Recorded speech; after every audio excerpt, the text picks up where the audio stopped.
Hi, Miss Dunya. Happy Happy birthday. Oh, I can. Okay, yeah. Here, Walter, give me 1 second. Let me give my wife a hug. I think that would be fun. But I don't mind. It's better to have passion than to hold back. So It's always better to have passion. Yeah, but the thing is, if it's not too loud, then we This can't. doesn't show. 50th birthday. It just seems dark. It's just a little It's okay. We're a little dark. Jeez, you guys are black.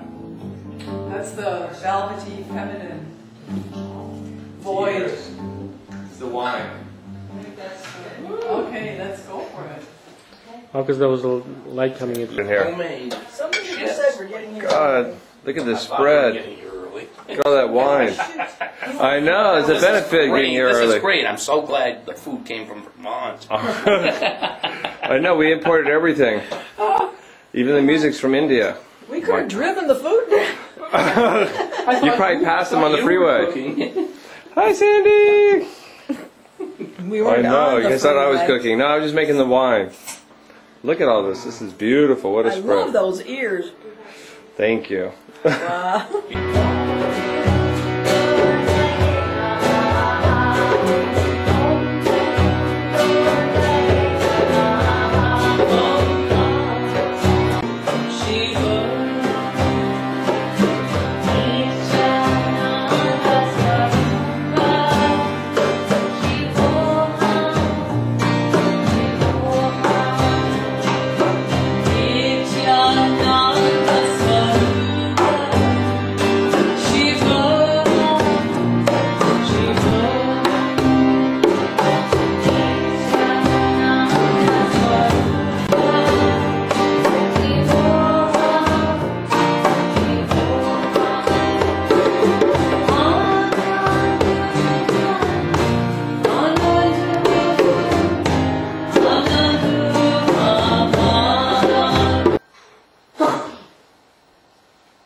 Abilities there were enhanced.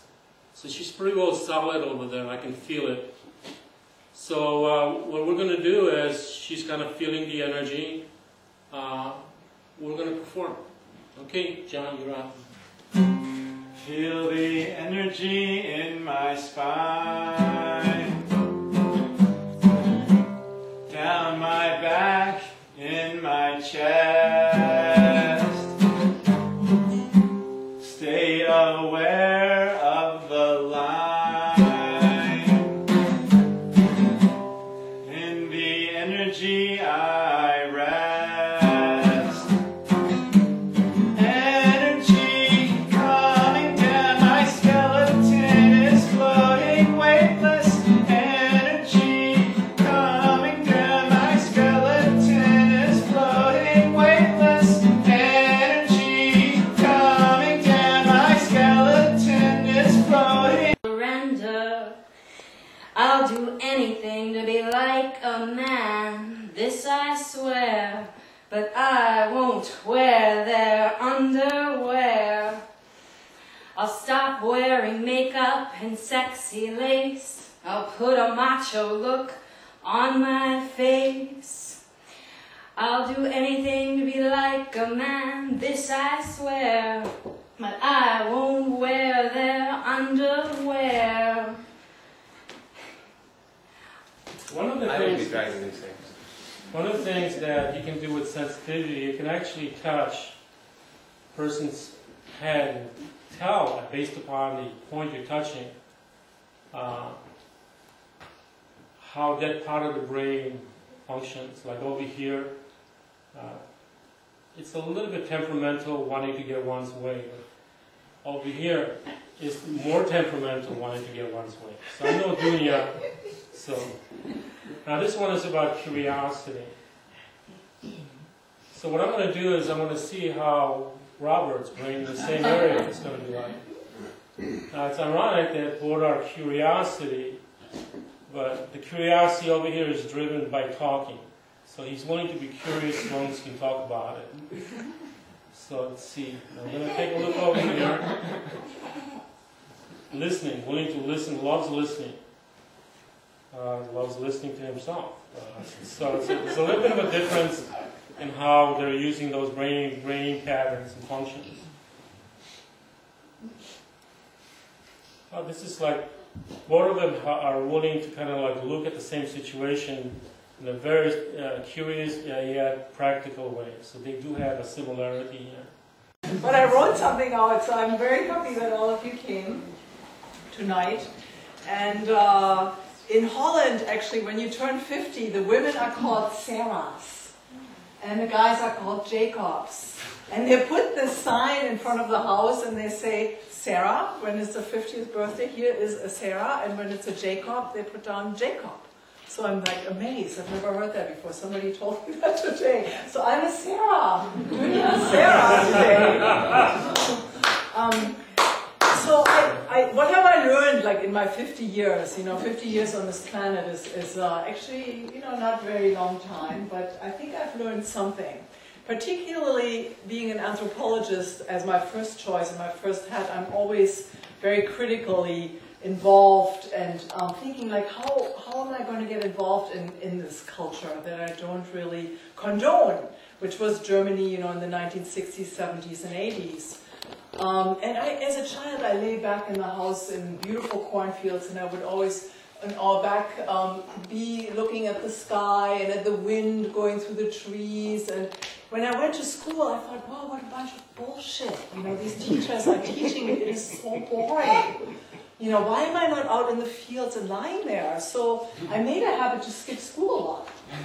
Hours of skipping school, and then in gymnasium I would take Hermann Hesse and go into the woods and read what I wanted to read, but not what the teachers taught me. So I was a rebel, generally. But modern corporation, he says, this is not the idleness I'm talking about or I'm looking for, but genuine idling, which is not an evasion of work. It is instead, as Aristotle argued long ago, cultivation of the most divine element in us through the exercise of leisure. So you can all relax. More leisure. What do I tell my clients? So there's two, as an anthropologist, there's two main roles in society, particularly in Western society. One is the manager, and the other one is the therapist. And the therapist tries to make people function. You want to be functional in society. It's a big question. And it's interesting because I went to this, my sister is a psychiatrist, and we went to this great psychiatric congress in Germany with all these psychiatrists coming from all over Europe, and that was exactly the question. They said, it's not about just functioning. What are we actually doing? What are we telling our clients, our patients?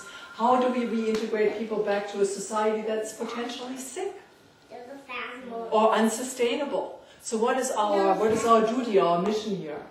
So it's a big question that I'm asking. And of course the manager is all about production and producing and creativity too, for sure. But the artist is also very, very, very creative, and most artists unfortunately get shelved. But so leisure and a slacking executive is no better and also no worse than the lowliest clerk hiding in the mailroom to avoid a meeting. But neither the executive nor the clerk is truly idling, an activity that calls for openness and joy. And I ask myself again, what is work really for? To produce desired goods and services? The product of the work system is work, and specters such as profit and growth seem like cover-ups. As Marcuse saw decades ago, most work is the result of inefficiency, not genuine need. So idling is indeed entirely consistent with capitalism's own internal logic, which might also lead to the end of capitalism. The bad infinite of work turns into a good infinite, where we may begin to see things not as resources, ourselves not as consumers, and the world not as a site of work, but of play. And that's, I think, what kids are teaching us, that you are able to be in a playful, engaged mode. That's what they're doing all the time. And what is it that happened to us? What is it that made us think that we need this and we need that and we need this and we need that? And in some ways, it's like if we could just trust life more and be idle and enjoy your life and have leisure, I mean, they say in the spirit world, it's not how much money you have or how much PhDs you have, or how much books you wrote. It's more about how could you open your heart? How many people could you connect with? So it's different values in the material world than the spirit world. It's upside down world. So I guess I'm the warrior riding into battle with backwards on the horse with a broken lance. That would be me. So the trickster, right? So idleness and leisure is something that, even for you, John, go for it, man. You deserve it. Idling away, do what you like. Enjoy life, forget about work. Cheers to that. That's all I've learned in my 50 years. I'm a loser.